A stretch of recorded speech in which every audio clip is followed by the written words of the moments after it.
.com.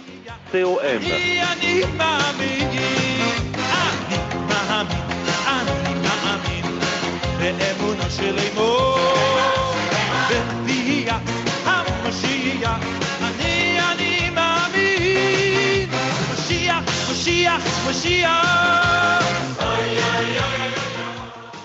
Le rabbi explique que nous, le peuple, devons prendre comme engagement le joug du roi Mashiach, car il ne peut exister les dimensions d'un roi sans peuple. C'est pour cela qu'il faut scander, comme cela a été fait plus de 100 000 fois sans aucune exagération, devant le rabbi de Lubavitch, roi Mashiach, avant le 3 Tammuz. Que vive notre dirigeant, notre maître, notre rave, le roi Mashiach pour l'éternité. Yechi Adoneinu, Moreinu Verabbeinu, Melech HaMashiach, Leila.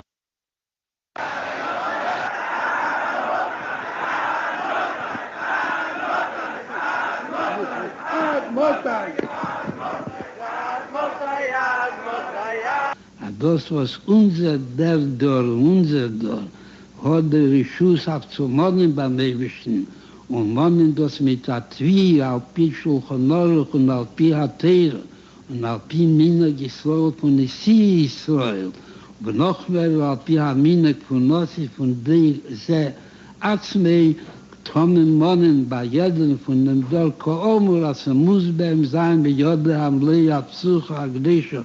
Vorchovo, bald der Nossi Hadei, was hu Hakeil. Es gibt das in der Nähe von Jesus und in der Nähe von Yitzchak. Und wie bald das in den Nächten geschrien hat Mose, und in den Nächten geschrien hat Mose, und Kola Yom Shelifni sei geschrien hat Mose. Danach Rachman al-Islam, Chore Beis HaMikdash, heint in der Früh oder heint bei Tag, ist er von verstandig, was es darf sein, der geschehen hat Mose Yitzchak. Bekommen es nicht ein von der Pschäfel, das Allah in Teire. Als in Teire steht, nicht aber nie wieder bis am Mikdash beyond. Ist Kiel, Kach, Kach. Stellt mir sich vor, Bischaas, was nicht bis am Mikdash. Und dabei steht da Jid, was ist ein harter Ried, ein steiner Ried mit der Lego Erde. Und seht, was ist der Chore bis am Mikdash beyond. Wollt also gekehrt der Welt. Sagt Teiras Hermes und Teiras Chaim, ihr Robe Chaim, Kera Welt heim! Bei mir darf sich echt sein, wo der Rebischter ist, die Quajochel muss geben, jeder Rieden und alle Rieden. Ehrlich Jomim ist schon im Tevis, und das, wo der Rebischter will, haben nachher Ruach. Von Messias Nefesh Vilchuhu, ist genug Messias Nefesh, beschas Ayid gefindt sich in Golus. Befindet sich in Golus und weiß, dass ein Hemmscher von 1900 Jahren von Golus war dein Leib. Schreit mir alles zusammen ad Mose und der Rebischter sicher mit Male, der Geschrei von Niden und wie viele genug Aiden sollen sich mattern und schreien. Sie genug schon gekommen, die Zeit sollen singen. Anigen shall Simcha.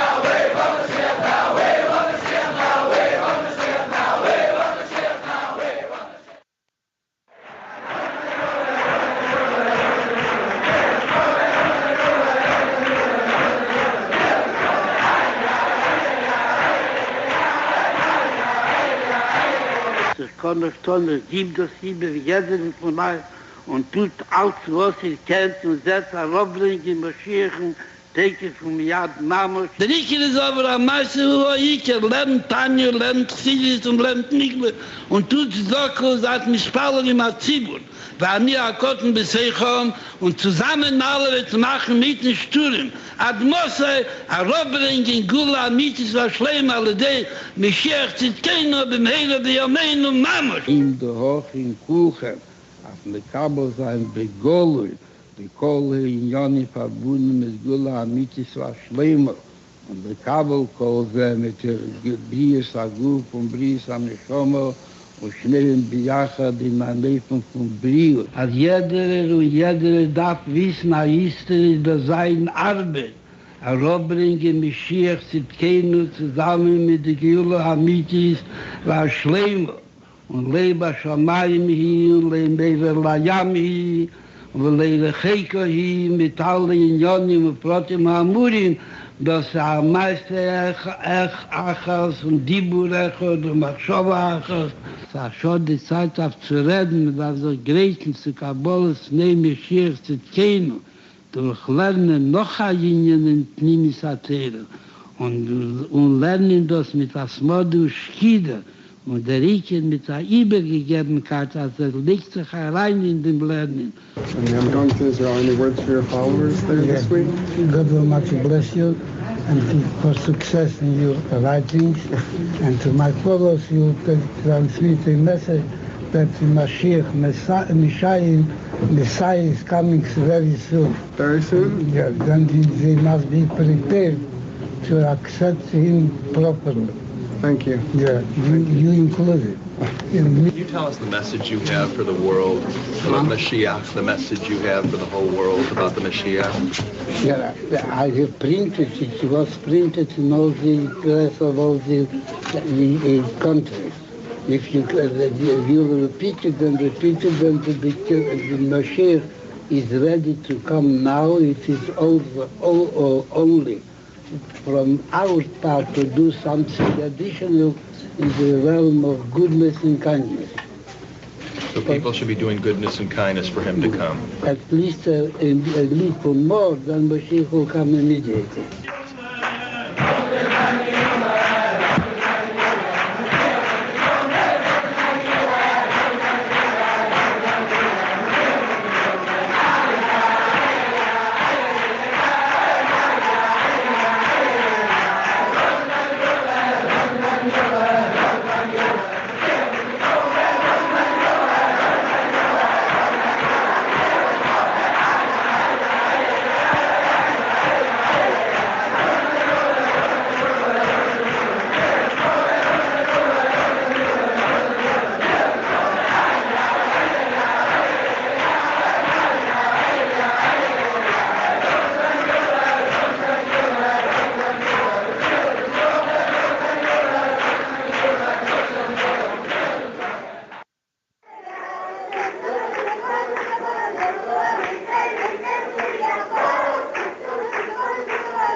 Die Mesa Mashiach, in welchen gefindt sich Itzter und der Pashtus, und wir darf mehr nicht, wir öffnen die Augen, wird nicht gleich sehen, als sie stehen dort bei ihnen hat Gula, wie die Gula Amitis war schlimmer.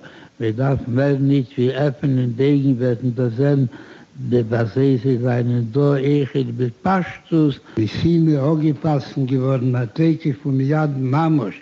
Wie man das gehört, der Riebel Pomi von der Sidberene, von dem Rebenden Schwer, als Kola, Kissen, der Hakel, Muchen, Lissuda. Und schon alle Unionen Mogeton, a viele Zugepus, die Knöpfloch, und mit Duber kam auf Pomi. Weet mit Duber, wo ich was geschehen, mit Duber kam auf Pomi, beherrschte Zeit. An der Nacht täglich vom Jahr von der Regoim, Haboi, Mama, Schlache, den Welt, der erste Rege, der Lache ist in Dvorim Eibel, der letzte Rege von Golus und gleich der Rege von Achris, der erste Rege von Gula Amitis war Schleimo und wir fähig gewesen und geheißen mit Fasten sein und Mefi sein. Als der Ingen ist, was man sehen war, wie das Sehen. Ich in Bein Kola Kissen und schon lang zugeputzt, die Knöpflach und mehr nichts, was da sein, in der Hochen Kulche. Und das ist mir nicht, in der Hochen Kulche schon eine lange Zeit. We've entered a messianic age, Rabbi. Do you feel that we entered the age of the Messiah, Rabbi? Long ago. Broche von Gula Hamitis war Schleimo. Take vom Yad Mamosh. Und bei mir hat das wird gleich Dover Muskom und Fuson. Wie Labornbaum schon noch gepasst, die kamen schon. Und wenn die Sieder wenig was anderes, Juha Kehler hat schon noch gepasst, die kamen schon. Als ich kommt, take vom Yad Mashiach, sind keine Befehl, Mamosh. Und Bebester hat sich auch gepasst in Biterosse. Und die Sieder wenig hat Machris gewähnt und mit dir gewähnt. Als ich in Kola Kitzen und noch mehr, schneeche dort der Himdo hoch in Kuchen. Und der Himdo hoch in Kuchen, mit schneeche dort beschlimmusse. Und es ist was die einzige Sache, was wir darf nur haben, ist mehr nicht wie Atadit nur, was sie wird, Teke von mir hat gehört, fein bei der Chateva, übersetzt sich ihm, als nicht.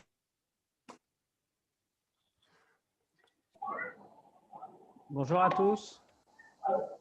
Bonjour Ezer. Salut Ezer. Salut. Donc nous allons aujourd'hui étudier un peu sur la paracha de cette semaine, sur quelques psukim de la paracha. Perturbant. On peut éteindre les micros. Voilà. Alors, nous allons prendre le premier pasuk, Vaidaber Hashem el Moshe b'midbar Sinai, be'echad lachodesh, Hasheni b'shana hashenit letzeta meret Mitzrayim. Dieu parla à Moshe dans le désert du mont Sinaï, le premier du mois, le premier du deuxième mois, donc c'est-à-dire le mois de Iyar. Chodesh Rishon, c'est le mois de Nissan, le deuxième mois, c'est le mois de Iyar, Bashana Hashenit, la deuxième année, donc Rosh Chodesh Iyar de la deuxième année, les Tzeta Meret Mitzrayim, lorsque le peuple juif est sorti d'Égypte. Rashi, là-dessus, il dit, pourquoi Dieu les a comptés? Alors, il dit, Mitor Chibatam, du fait de l'amour qu'il portait pour le peuple juif, alors les Fanav, Monéotam, Kolcha, c'est pourquoi il les a comptés régulièrement. C'est-à-dire que la raison pour laquelle Dieu a compté le peuple juif, c'est parce que il les aime. A priori, il y a une question qui se pose. Si c'est juste un décompte que la Torah est venue nous apporter, alors pourquoi il est important de savoir le lieu et la date? Puisque nous disons à quel moment il y a eu le décompte du peuple juif, c'était le premier du mois de Iyar, la deuxième année, lors de la sortie d'Égypte. A priori, quel est le chidouche? Pourquoi la Torah est venue m'apporter le temps et l'espace ici? Ce sujet, on le trouve nulle part ailleurs dans toute la Torah. Rabbi explique la chose suivante. Que Rashi vient nous dire ici, Mitor chidbatan lefanav, moneota kolcha. Du fait qu'il a un amour particulier pour le peuple juif, alors il va les compter constamment.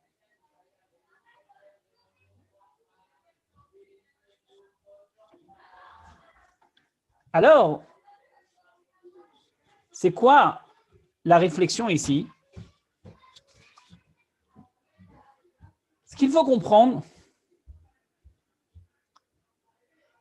quel est le lien entre le fait qu'Akadosh Baruch Hu compte le peuple juif et l'amour qu'il porte à eux?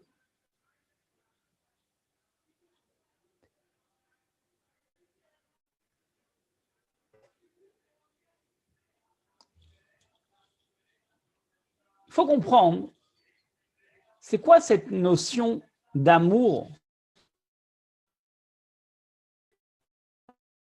entre Akadosh Baruch Hu et le clan Israël.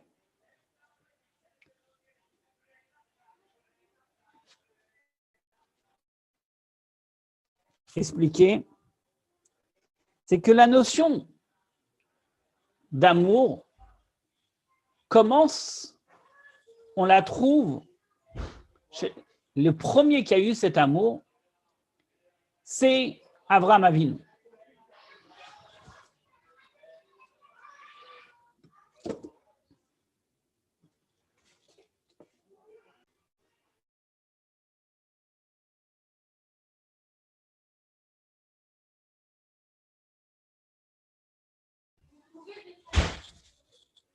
Le premier qui a eu cet amour, on la trouve chez Avraham Avinu. Pourquoi? Parce que Avraham Avinu avait une particularité. C'est toute la notion d'amour chez Avraham Avinu se trouve dès le moment où il a quitté la terre de ses ancêtres. Qu'est-ce que nous voyons là-bas? Que toute la grandeur de Avraham Avinu, c'est qu'il va quitter la terre de son père, et la Haaretz Asher Areka, vers la terre que je te montrerai.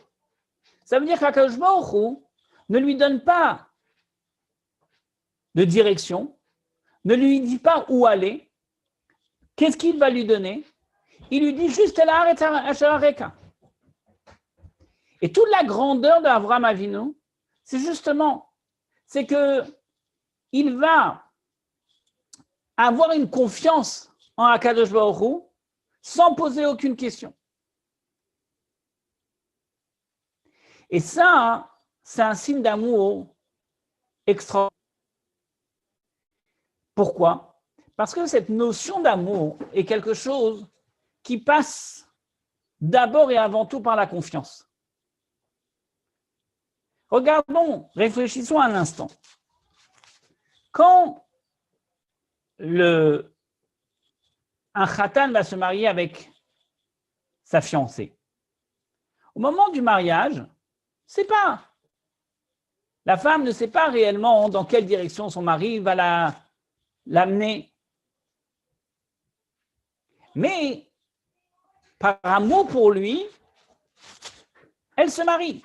Ça veut dire qu'elle sait qu'il y a un attachement profond l'un envers l'autre, et donc c'est évident que les choses vont se construire de façon naturelle, avec un amour qui va être partagé de ce qui est bien pour toi et bien pour moi, et ce qui est bien pour moi et bien pour toi.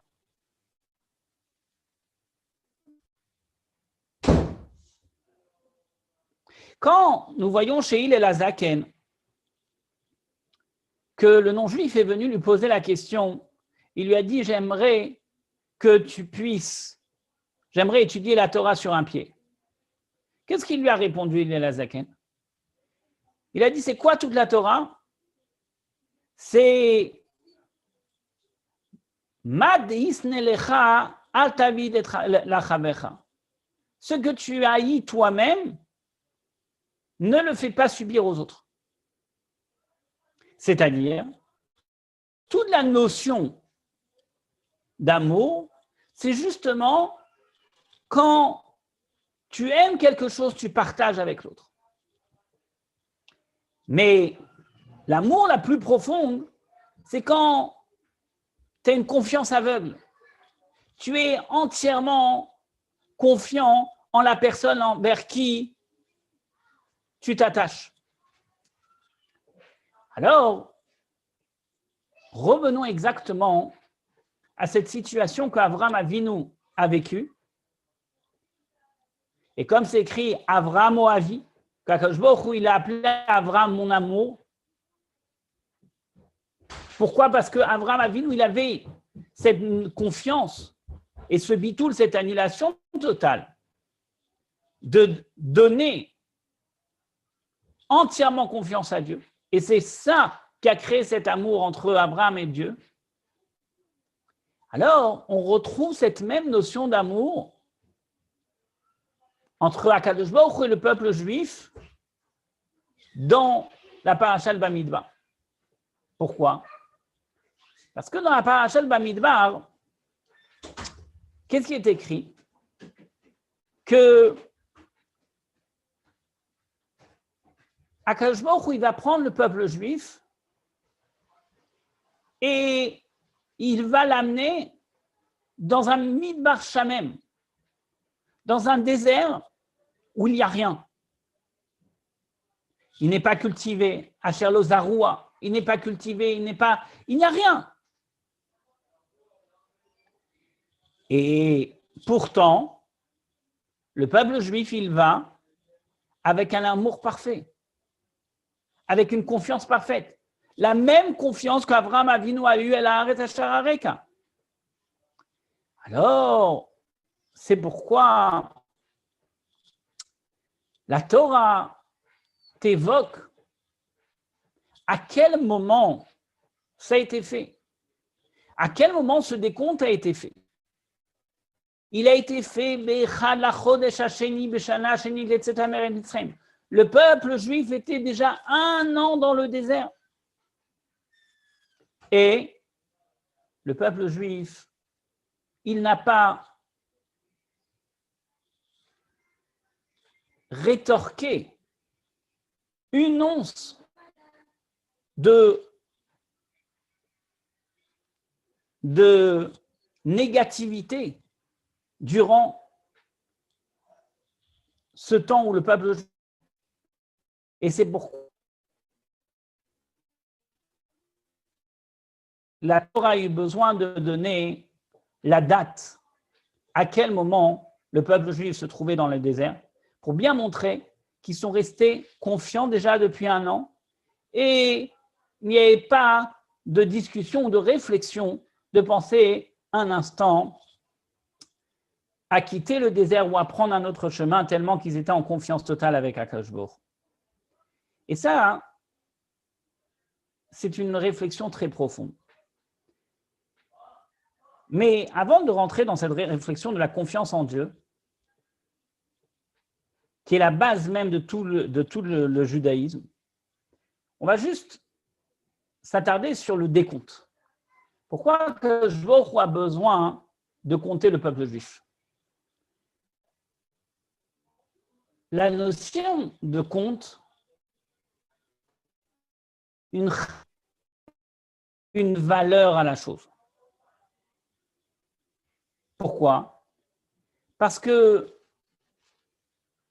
quand je ne donne pas d'importance à une chose, alors je la néglige. Donc, je l'ignore, je ne lui donne pas d'importance. Mais quand la chose, elle a une chashivut, elle a une importance, elle est comptée. Elle est comptée, elle a une place. Je ne vais pas comparer le compte que je vais faire sur des diamants avec le compte que je vais faire sur des morceaux de métaux. Parce que c'est insignifiant. Sur des vis, sur des clous, c'est insignifiant. Je ne donne pas une importance particulière.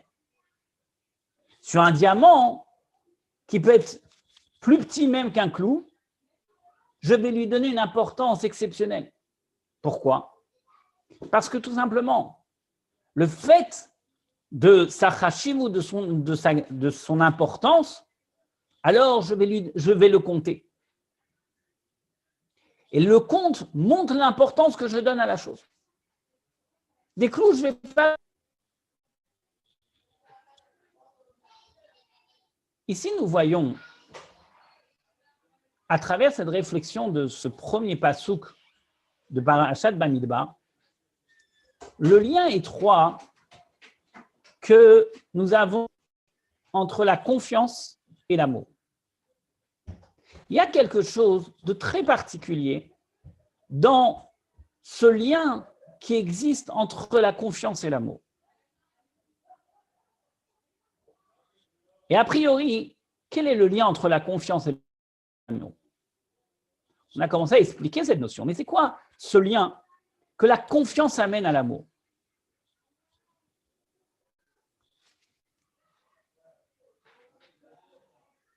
On sait très bien que cette notion même de confiance en Dieu, il existe là-dessus une grande réflexion. Il y a dans le Tzemach Tzedek, il rapporte dans Derech Mitzvotecha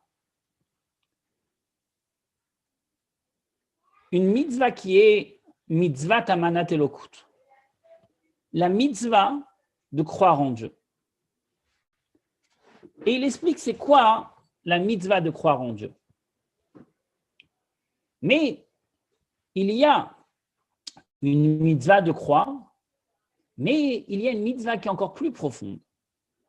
C'est la mitzvah de bitachon. Ce n'est pas seulement une croyance, c'est une confiance.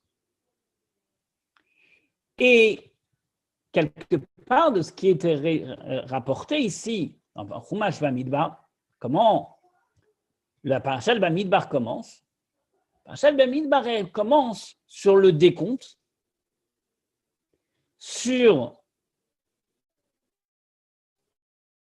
et sur l'amour. C'est-à-dire qu'il y a une chose qui est bien plus haute que la croyance. C'est la confiance. Il y a la croyance en Dieu, mais il y a quelque chose qui dépasse la croyance en Dieu, c'est la confiance en Dieu. Et c'est cette confiance-là qui amène l'amour de Dieu vers le peuple juif vers Dieu. Quelle différence entre la croyance et la confiance? Alors, pour donner la distinction entre la croyance et la confiance, je vais tout simplement m'attarder sur un mot en anglais qui est « I believe you ». Il y a un mot en anglais qui est plus compliqué que « believe », c'est « trust ». « I trust you ». J'ai confiance en toi. C'est quoi la différence entre « believe » et « trust » ? C'est quoi la différence entre croire et avoir confiance? Alors, quand je crois en une personne, je ne lui fais pas confiance forcément. Je crois en lui, mais par exemple, je ne vais jamais lui donner mon argent. Pourquoi? Parce que le fait de croire en cette personne, il ne m'inspire pas confiance. Je crois, mais ça reste quelque chose de très, très superficiel, extérieur. Ce n'est pas moi. Et comme je crois en cette personne, je ne vais jamais pouvoir lui donner une tâche importante parce que je n'ai pas confiance en lui. En revanche, quand j'ai confiance en une personne, je peux lui donner mon argent. Je peux lui donner les clés de ma maison. Je n'ai aucun souci. J'ai la confiance totale en cette personne. Et ça, c'est toute la différence entre believe et trust. Cette même réflexion, on la trouve exactement dans le lien que nous avons entre nous et Akadosh Baruch Hu. Akadosh Baruch Hu, il attend d'un juif une confiance en lui. Une croyance n'est pas suffisante. Pourquoi?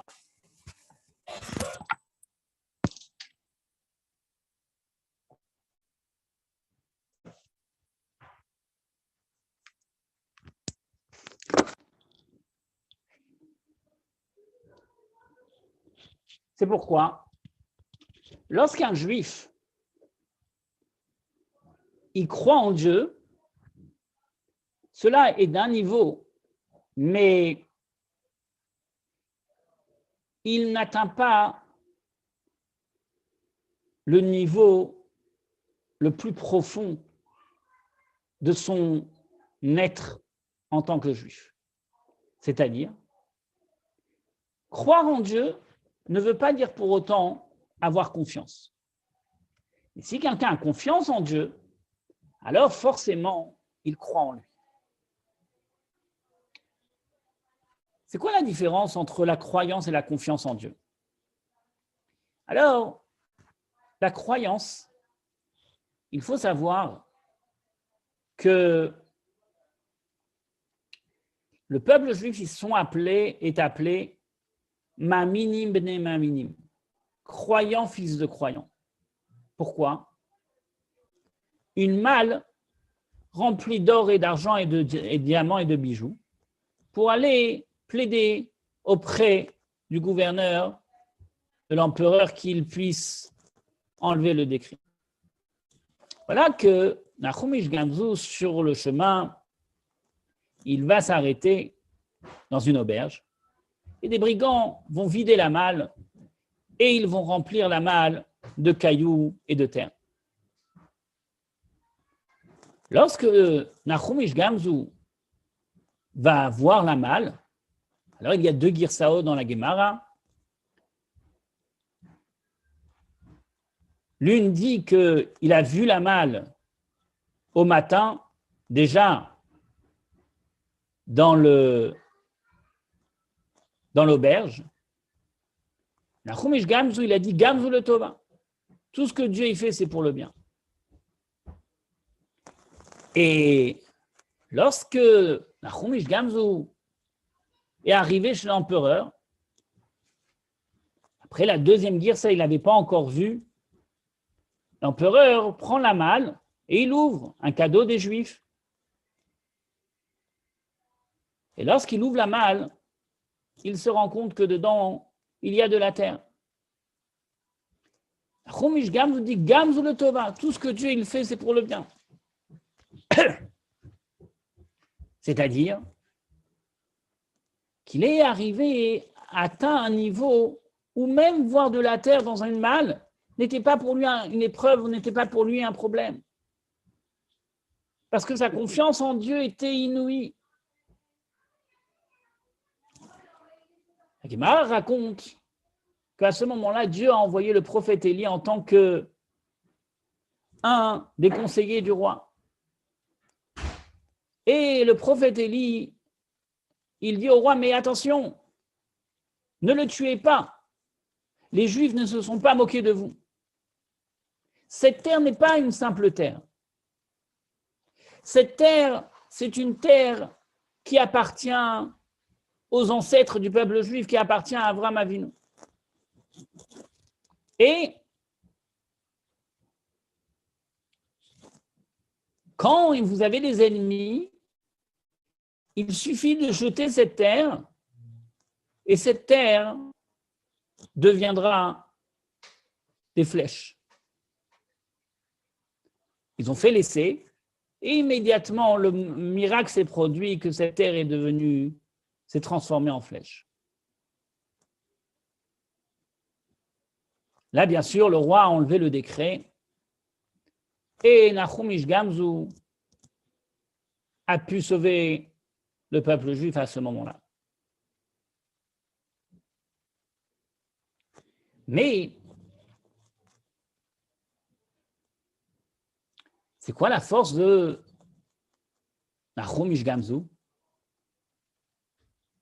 C'est qu'il n'a pas même remis en doute l'épreuve devant laquelle il se trouvait. Il n'a pas hésité un instant en réfléchissant à une autre solution, telle qu'il avait une confiance inouïe en Akadosh Baruch Hu. Et même en voyant de la terre, il a dit Gamzu le Tova, tout ce qu'Akadosh Baruch Hu il fait, c'est pour le bien.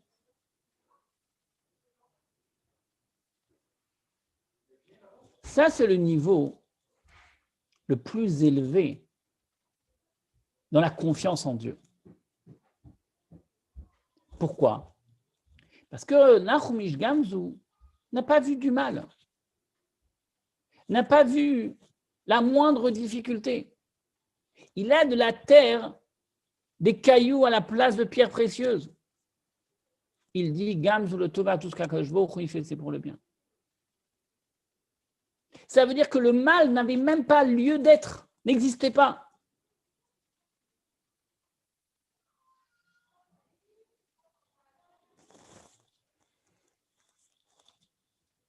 Et ça, c'est l'apogée de la confiance dans l'amour de Dieu. La seconde histoire que la Gemara nous raconte, c'est la fameuse histoire de Rabbi Akiva. Un jour, Rabbi Akiva était en voyage et il a cherché où passer la nuit chez des villageois sur son chemin. Et tous les villageois lui ont fermé la porte et il n'a pas pu passer la nuit. Alors, Rabbi Akiva a décidé de rester dans la forêt et passer la nuit dans la forêt. Voilà que la Gemara nous raconte que un animal sauvage est venu et il a dévoré l'âne de Rabbi Akiva. Rabbi Akiva a répondu à ce moment-là, Kol ma David Rachaman al Etavavid. Tout ce que Dieu fait, c'est pour le bien. Ensuite, Rabbi Akiva voit qu'il avait cette petite bougie pour pouvoir étudier. Mais soudain, un vent très fort se met à souffler et éteint la bougie.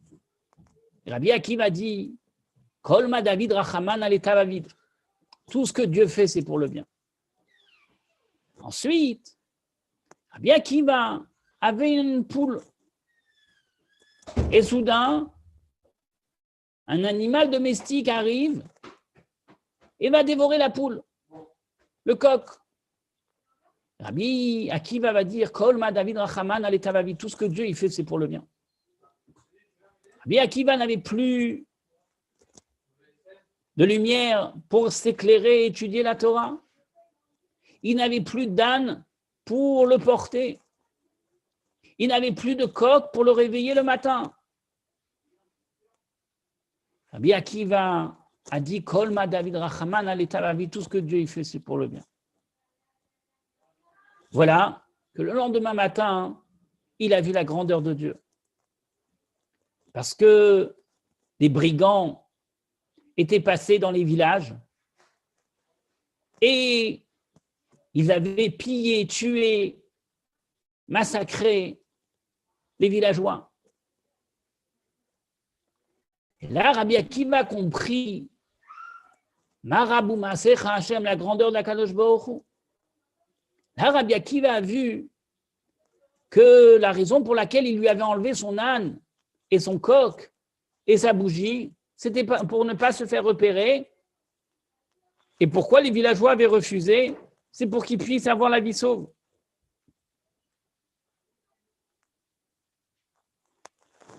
Rabbi rapporte ces deux histoires et il explique la différence que nous voyons entre Rabbi Akiva et Nahum Ish Gamzu. Rabbi Akiva, il avait une confiance en Dieu, mais la confiance qu'il a eue en Dieu, c'est que Kol ma David Rachamana l'Etavavid. Tout ce que Dieu il fait, c'est pour le bien. Ça veut dire que Rabbi Akiva, il a vu une difficulté. Il a vu que maintenant, il allait être en souffrance. il a vu maintenant qu'il allait avoir une contrainte. Mais il s'est dit que malgré la contrainte, malgré ce qui se passe devant lui, c'est Tavavid. Akadosh Baruch Hu le fait pour le bien. Quand Rabbi Akiva a perdu son âne, il a été embêté. Mais il a dit, les Tavavid, c'est pour le bien. En revanche, Nachum Ish Gamzu, il n'a pas vu de mal. Il n'a même pas vu de difficulté, de souffrance quelconque, parce qu'il était certain que ce que Akadosh Baruch Hu faisait, c'était pour le bien, mais il n'y avait pas de mal. Il n'a vu que du bien. Ça, c'est l'apogée de la confiance en Dieu. C'est ces deux grands maîtres, Rabbi Akiva et Nachum Ish Gamzu, qui nous apprennent la notion même d'amour, de confiance. Comment un juif doit être copilote de sa vie. Comment Akadosh Baruch Hu, il accompagne le juif et il n'est pas pilote. Quand un juif il pense qu'il est pilote de sa vie, alors il a de quoi s'angoisser. Il a de quoi se poser 1001 questions. Parce qu'il est pilote. Il pense qu'il détient tout. Il pense qu'il est en mesure de pouvoir tout gérer. Et quand quelque chose l'échappe, il s'énerve. Pourquoi? Parce que tout simplement, lui, en tant que pilote de sa vie, ça ne se fait pas. Ça, c'est lorsqu'un juif, il pense qu'il est pilote de sa vie. Lorsqu'un juif pense et réfléchit qu'il est copilote de sa vie, alors, lui, il fait au mieux dans son travail au quotidien. Mais la suite, elle n'est pas dans ses mains.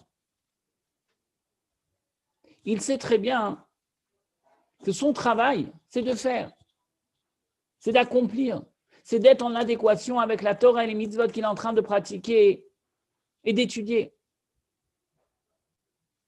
Mais en revanche, si, comme on l'a expliqué le cours précédent, il n'y a pas de résultat comme il le souhaitait, ce n'est pas pour autant qu'il remet tout en cause. Pourquoi? Parce qu'il sait qu'il n'est que copilote. Parce qu'il sait que Ma'Hashem Yitzhak Haver Konenu. Il sait que tout provient de Dieu. Et donc, il n'est pas à même de pouvoir comprendre les pourquoi et les comment et l'aboutissement des choses. Et ça, c'est uniquement quand un juif, il est conscient qu'il n'est que copilote de sa vie. Et même si parfois, il va rater un examen, il va avoir une épreuve, une difficulté,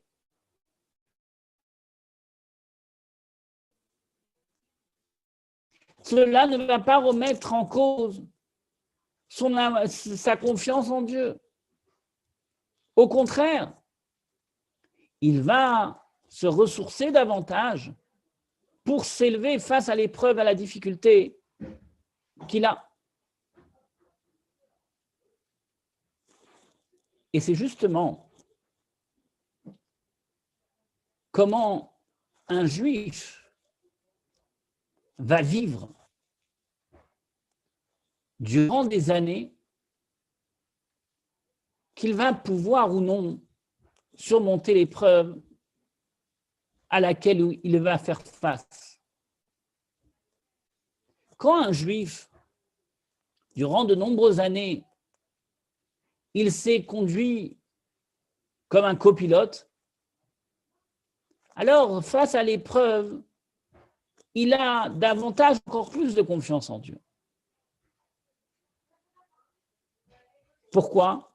Parce que justement, toute sa vie, où les choses étaient faciles, où il n'y avait aucune difficulté, il avait cet ahava, cet amour pour Dieu, cette confiance pour Dieu, en se disant qu'il est copilote. Il s'est construit une vie en étant copilote dans son service de Dieu, en étant copilote dans son travail, dans son éducation, dans chaque détail de sa vie. Alors, lorsqu'il va se trouver face à une épreuve, il sera davantage, encore plus copilote, parce qu'il a constitué son être en tant que tel.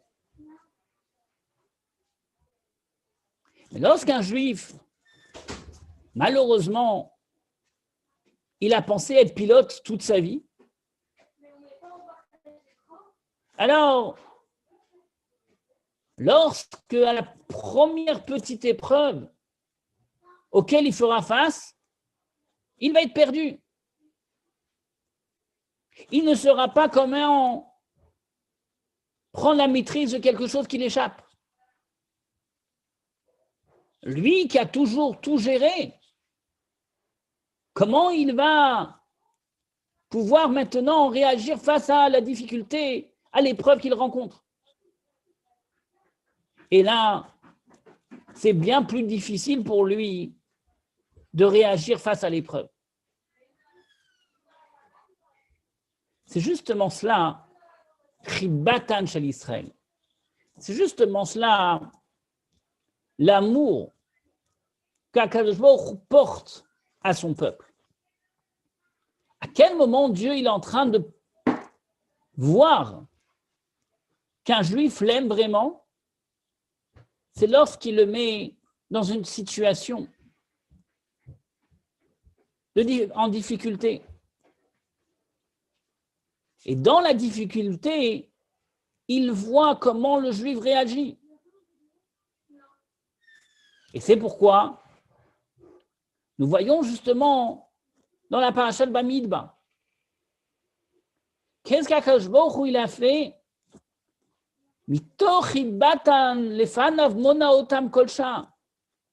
Par amour pour le peuple juif, il les a comptés.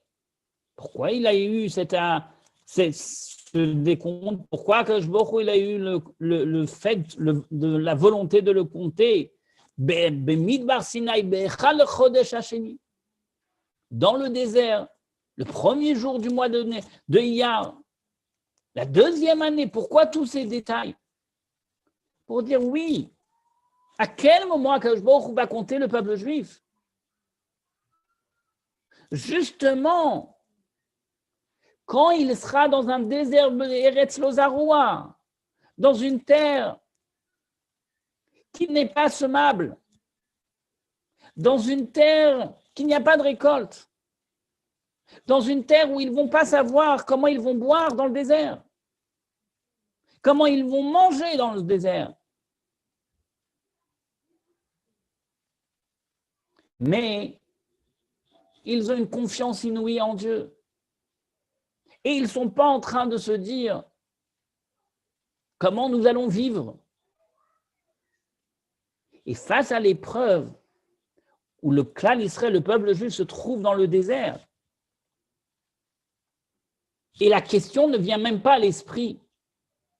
Alors, Akadosh Baruch Hu, il dit sur ce juif, Chibatan shel Israël,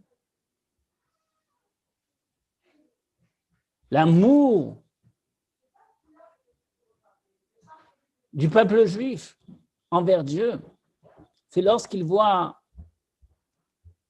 sa confiance inouïe que le peuple juif a envers lui, alors Akadosh Baruch Hu l'aime davantage.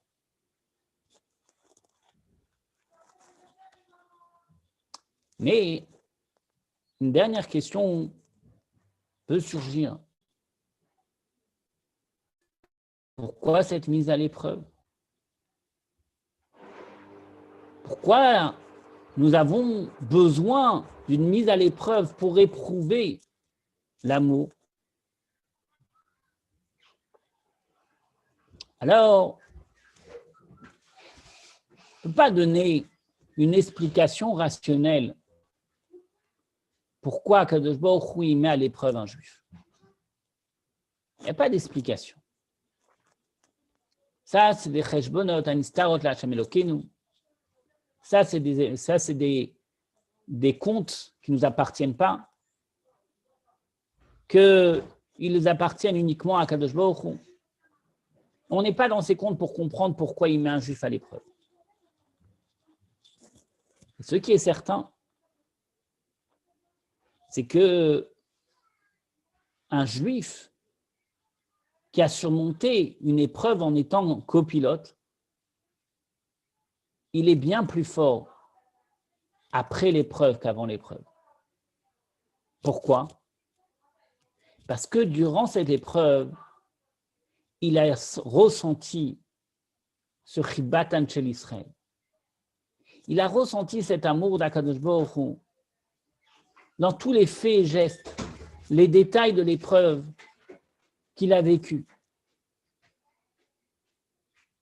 Et il voit de façon mouchachite, claire, comment Akadosh Baruch Hu il était là pour l'accompagner.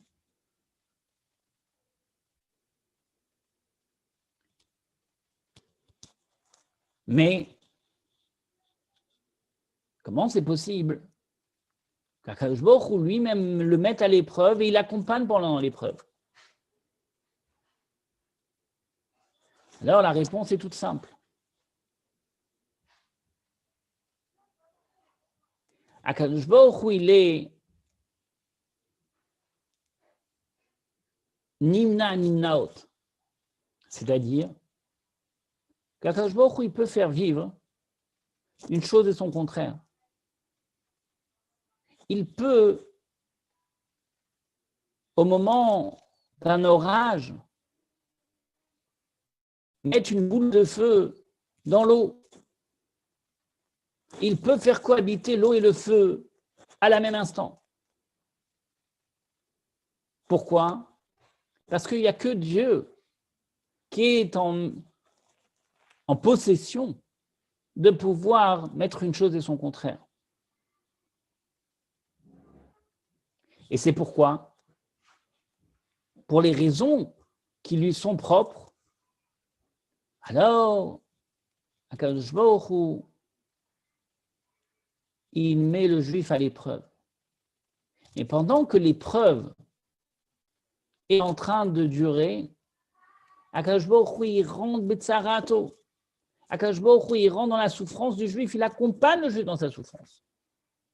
Et ça, c'est quelque chose qui appartient uniquement à l'essence même d'Akadosh Baruch Hu, mais on n'est pas à même à pouvoir comprendre. Ce qui est certain, c'est que quand un juif il vit à travers cette difficulté et il voit comment il est copilote, comment Akadosh Baruch Hu il accompagne, alors il ne sort que grandi de l'épreuve qui vient de passer. Mais nous allons conclure, comme nous disons tous les matins, Ve'al tevienu lo lidei nisayon, que Akadosh Baruch Hu ne nous amène pas à aucune épreuve et que Dieu puisse nous donner une largesse matérielle et spirituelle dans une tranquillité d'esprit, en bonne santé à chacun d'entre nous. Amen. Ken Yiratzon.